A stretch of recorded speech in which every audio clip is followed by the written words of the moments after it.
তাজউদ্দিন আহমেদের পরিবারকে দিয়ে আওয়ামী লীগকে একটা রিফাইন্ড আওয়ামী লীগ করার কথাবার্তা শোনা যাচ্ছে। এ ধরনের ঘটনা যদি ঘটে কিংবা দেখা গেলে আপনারা কি ভূমিকা নেবেন? আওয়ামী লীগকে নিয়ে এই ধরনের নাটক অতীতে অনেকবার হয়েছে, তাতে আওয়ামী লীগের কোনো ক্ষতি হয়নি। আওয়ামী লীগ তার ঐতিহ্যবাহী, তার যে গৌরবের ইতিহাস, সেই গৌরবের ইতিহাস, মুক্তিযুদ্ধের চেতনাকে, স্বাধীনতার সুফলকে ধারণ করে আওয়ামী লীগ এক এবং অভিন্নই আছে।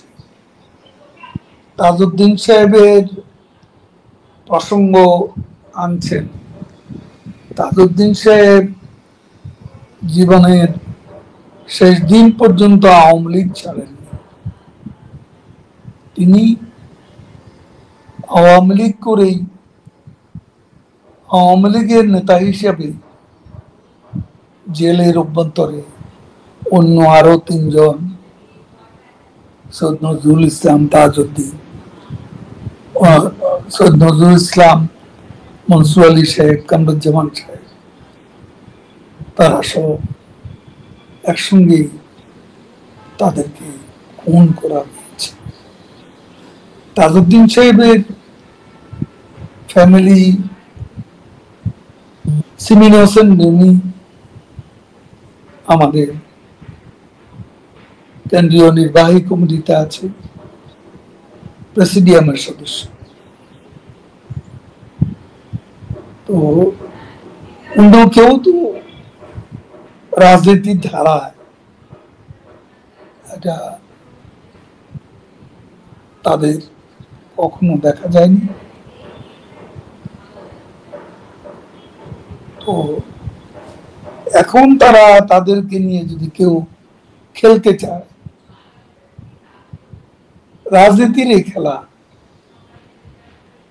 এই চতুর খেলা,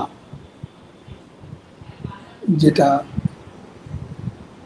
ইউনূস সাহেবের হাতিয়ার, অন্যতম হাতিয়ার, এই খেলা খেলতে পারে, কিন্তু সফল হবে, এটা আমার বিশ্বাস। এমনিতে আপনাদের কোনো মূল্যায়ন আছে কিনা? দেখুন, সোহেল তাজকে তো আমরা যতটুকু দেখেছি শেখ হাসিনা যথেষ্টই স্নেহ করতেন, ভালোবাসতেন, তাকে স্বরাষ্ট্র প্রতিমন্ত্রীর দায়িত্ব দিয়েছিলেন। আমরা যদি দেখি এরকম আওয়ামী লীগের অনেকেই দূরে সরে গেছে আওয়ামী লীগ থেকে। আমরা কাদের সিদ্দিকীর কথা দেখি, রাইট? মানে কেন এরকম? ফজলুর রহমান, আপনি জানেন বিএনপি, বর্তমানে বিএনপি নেতা। তো এরকম অসংখ্য মানুষ, মানে অসংখ্য নেতা রয়েছেন যারা আওয়ামী লীগ থেকে দূরে চলে গেছে। এই কারণগুলো কি আপনারা আইডেন্টিফাই করেছেন কিনা? দলকে সুসংগঠিত করার ক্ষেত্রে অতীতের ভুল ভ্রান্তিগুলো বিবেচনা করে, আপনি জানেন, আপনি নিজেও বহুবার বলেছেন যে হাইব্রিডরা দলের ভিতরে ঢুকে গেছে, রাইট? তো সেই জায়গাগুলো আপনারা নতুন করে মূল্যায়ন করছেন কিনা? আমি তো বলেছি এসব মূল্যায়নের দিন, সময় এখন নয়, এবং এটা সময় যখন আসবে তখন আমরা এসব চর্চা, মূল্যায়নের সুযোগ থাকবে। আওয়ামী লীগ থেকে কে গেছে, কে আছে, এবং এখানে যার যার ব্যক্তিগত আকাঙ্ক্ষাও থাকতে পারে, উচ্চাকাঙ্ক্ষা থাকতে পারে, সেখানে সমীকরণ না হলে সমস্যা হবে। আমি এভাবেই দেখতে চাই। বুঝতে পেরেছি। আমার প্রায় শেষ করে এনেছি। যারা বর্তমানে এই তরুণ নেতৃত্ব আছে বাংলাদেশে, যারা এই আন্দোলনে জড়িয়েছিল, কিংবা আপনি বলেছেন যে তারা বিভ্রান্ত হয়েছে, হোয়াট এভার, তো আপনারা যদি ফিরে আসেন, অনেকেই ভয় দেখায় যে আওয়ামী লীগ আসছে বলে একটা আতঙ্ক তৈরি হচ্ছে, যে অনেকেরই ধারণা আওয়ামী লীগ আসলে একটা ভয়াবহ ঘটনা ঘটবে।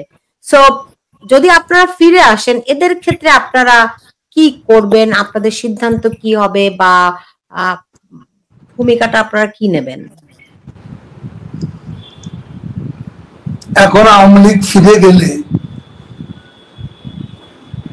সেটা আতঙ্কের বিষয়। দেশের মানুষ খুশি হবে। দেশের মানুষের এই মুহূর্তে চাওয়া শেখ হাসিনা আওয়ামী লীগ ফিরে আসুক। আমি বিশ্বাস করি আওয়ামী লীগের শেখ হাসিনার স্বদেশ প্রত্যাবর্তন বাংলাদেশে একটা সদর্থক রাজনীতির বার্তাই বয়ে নেবে এবং সুবাতাস বয়ে। যারা আন্দোলন করেছে, আন্দোলনে সরাসরি যুক্ত থেকেছে, তাদের জন্য আপনাদের বার্তা কি?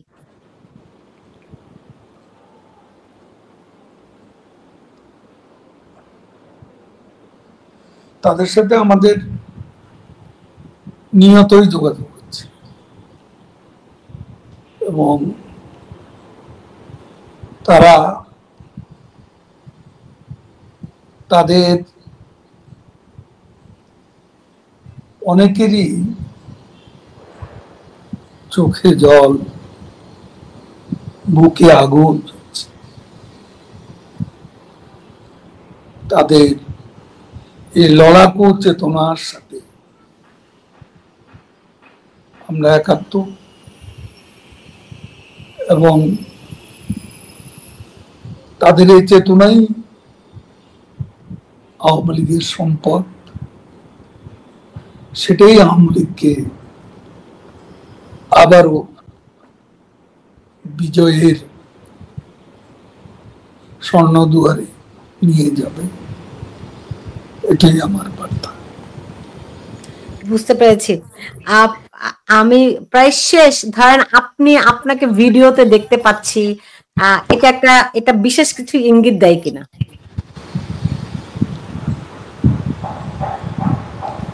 দেখুন, আমি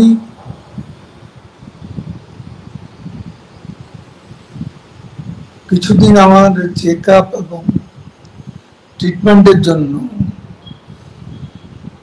আমাদের সভাপতি নির্দেশে এবং বঙ্গবন্ধু কন্যা শেখ রেহানা,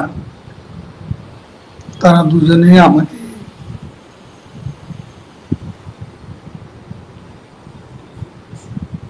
নিজের শরীরের প্রতি মনোযোগী হতে বলেছেন। তাদের পরামর্শেই আমি অনেকদিন কথা বলিনি, চুপচাপ থেকেছি। এরপর আমাদের নেত্রী যখন আমাকে সক্রিয় হতে বলেছেন, কথাবার্তা বলতে বলেছেন, স্টেটমেন্ট, ইন্টারভিউ দিতে বলেছেন এবং আমাদের কর্মীদের সাথে যোগাযোগ, আমি সেই থেকে অ্যাক্টিভ হয়েছি। এখন এখানে কোনো ইঙ্গিত, কোনো নির্দিষ্ট কিছুকে ইঙ্গিত করে বা কোনো কিছুকে সামনে রেখে আমি অ্যাক্টিভ রয়েছি এমন তো না। এটা এখন ফোন আলাপ করছি, তাহলে ভিডিও সংযোগও বা অসুবিধা কি, সেটাও আমি মনে করেছি যে একটা যোগ শারীরিকভাবে সংযুক্ত থাকলে যোগটা বোধ ভালোই। ঠিক আছে, তৃণমূলের জন্য কোনো বার্তা আছে কিনা আপনার? এই তো বার্তা আমরা তাদের সঙ্গে একটু আগে যেটা বলছি। জি। আর শেষ প্রশ্ন, শেখ হাসিনা কেমন আছেন? তার শরীর কেমন? তিনি মানসিকভাবে কেমন আছেন? যদি একটু আমাদেরকে বলতেন। আমি যতটুকু জানি তিনি আলহামদুলিল্লাহ সুস্থ আছেন, ভালো আছেন, এবং তিনি নেতা কর্মীদের সঙ্গে যুক্ত আছেন, এটা আমি বলতে পারি। আমি কবে নাগাদ তাকে আপনার মতো এরকম প্রকাশ্য দেখতে পারবো?